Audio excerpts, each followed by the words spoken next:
Hello SSC 26-এর ছোট সোনামণিরা, তো তোমাদের তো পরীক্ষার সময় চলেই আসলো। এখন কথা হচ্ছে পরীক্ষার দিন সকালে তোমাকে কী ব্যাপারে কেয়ারফুল হতে হবে।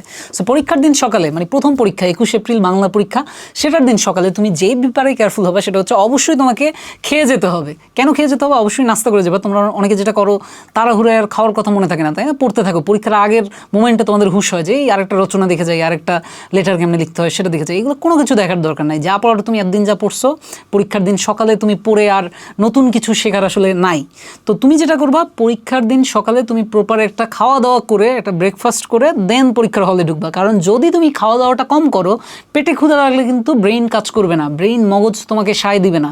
সেক্ষেত্রে কিন্তু তোমার বাংলা পরীক্ষা অনেক কিছু বানায় বানায় লিখতে হয়। তো বানায় বানায় কীভাবে লিখবা? যদি মাথায় কাজ করতে থাকে, পরীক্ষার হলে যদি ক্ষুধা লাগে, তখন কি তুমি হয়তো একটু পানি চাইলে দিবে এক্সাম হলের গার্ড, বাট যদি চাও যে একটা বার্গার খেতে, সেটা তো খেতে পারবা না।